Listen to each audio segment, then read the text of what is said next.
I never thought that a small horror game from 2014 would get an actual movie nearly 10 years later.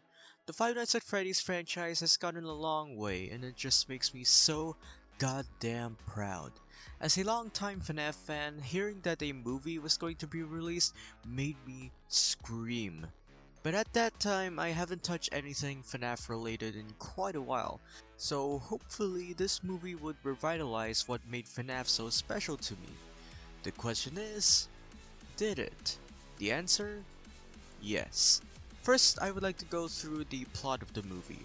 I don't think the plot was that bad. It just takes what's from the actual storyline of the games with some new and original concepts and characters, and I love it. I love the amount of hidden references to the games.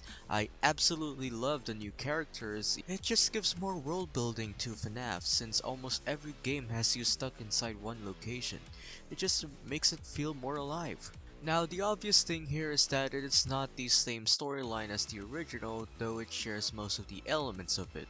The souls of the poor children stuck inside the animatronics, the destruction of the pizzeria, and the birth of Springtrap are the things that we have already seen in the games, and those are the main events of the movie. The inclusion of Vanessa really surprised me. It makes it look like that security breach is now canon to the FNAF lore, which I don't personally see, but it's nice to see modern FNAF characters make an appearance.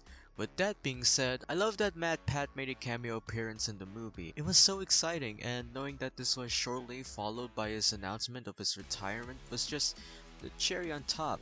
However, I was disappointed that Markiplier, the king of FNAF, didn't have any appearance in the movie.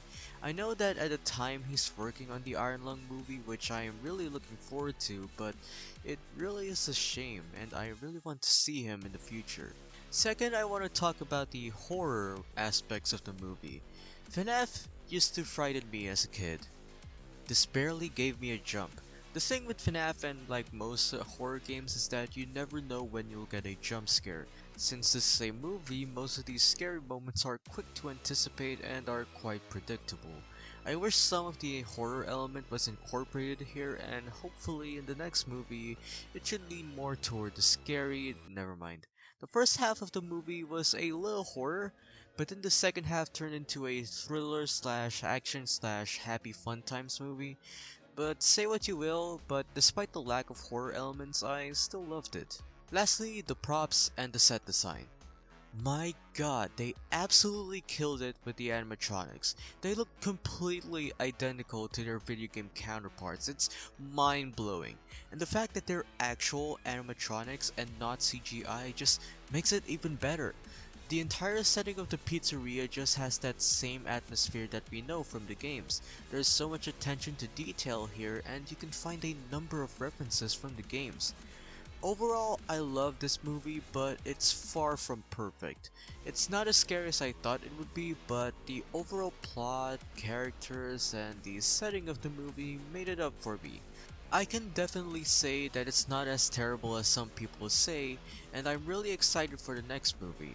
So with that, I'm going to give this movie 3 stars.